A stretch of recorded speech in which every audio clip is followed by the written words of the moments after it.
Arman mengikuti langkah Yuda. Yuda tampak menuju ke ruangan Leo. "Mau apa kamu menemui Leo?" ujar Arman setelah langkah kakinya sejajar. "Mau memberikan surat gugatan cerai. Kenapa?" Yuda tersenyum tipis. "Apa maksudmu?" Arman bertanya dengan heran. Yuda menghentikan langkahnya. Mereka sudah sampai di depan lift.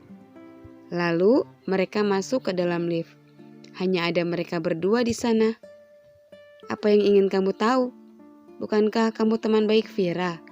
Seharusnya kamu tahu kalau Vira dan Leo akan berpisah."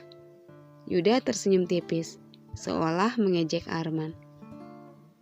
"Kamu memang tak tahu apa-apa tentang Vira. Jangankan kamu, orang tuanya saja sekalipun tak akan bisa menggoyahkan hati Vira." Sekarang Arman yang seolah mengejek Yuda. Yuda menatap Arman penuh tanya. "Vira bucin akut pada Leo. Tak mungkin mau bercerai. Aku tahu itu. Aku yakin bukan Vira yang menginginkan perceraian ini," lanjut Arman. "Kita lihat saja. Aku yakin Vira mau bercerai dengan Leo. Dan jika hal itu terjadi, akulah yang akan jadi pendamping hidupnya," ujar Yuda dengan senyuman penuh percaya dirinya. Arman hanya menatap Yuda remeh. Tak mungkin, itulah arti senyumannya. Yuda tak menanggapi perkataan Arman. Kini mereka berada di depan pintu ruangan Leo. Saat ini memang masih jam besuk pasien. Satpam memperingatkan, hanya 2 orang yang boleh menjenguk dulu, jadi harus gantian. Yuda masuk lebih dulu, meski Arman dongkol karena ingin tahu apa yang terjadi di dalam.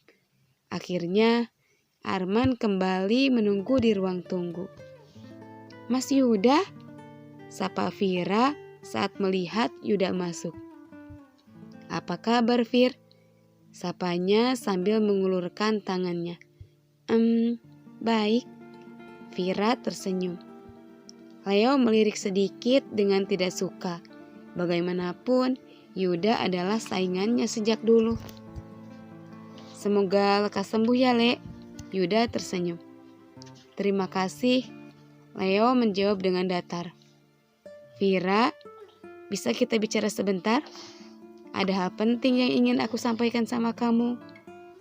Yuda menatap Vira dengan lembut. Leo menghela napasnya dalam-dalam. Sebagai laki-laki, dia tahu arti tatapan mata Yuda. Dia menyukai istrinya. "Baiklah, tapi aku izin dulu sama suamiku ya." Vira menoleh ke arah Leo. Dia tersenyum, lalu bertanya, "Mas, apa boleh aku ngobrol sebentar dengan Mas Yuda?" "Iya, tapi jangan lama-lama ya," jawab Leo malas. Malas sebenarnya dia mengizinkan Vira bicara dengan Yuda. "Iya, Mas." Vira segera mengikuti langkah kaki Yuda. Mereka duduk di sofa yang ada di dalam ruangan rawat Leo. Leo memang sengaja dipindahkan ke ruangan VIP supaya nyaman. Leo memperhatikan mereka berdua dari tempat tidurnya dengan tatapan tidak suka. "Vira, apa kamu sudah mempertimbangkan permintaan orang tuamu?" Yuda mulai membuka obrolan. "Oh, itu. Iya sudah." Vira menghela napasnya dalam-dalam dan menghembuskannya perlahan. Untuk mengatur perasaannya yang bingung saat ini antara orang tua dan suaminya. Tapi ini adalah rumah tangganya. Dia tak mau ada yang ikut campur. "Jadi apa kamu bersedia menggugat cerai Leo?" lanjut Yuda. Meski pelan, Leo bisa mendengar perkataan mereka. Hatinya sakit bagai teriris. Saat ini dirinya sedang sakit cukup parah. Tapi istrinya malah membicarakan perceraian dengan pengacaranya yang merupakan mantan calon suaminya itu. "Yud,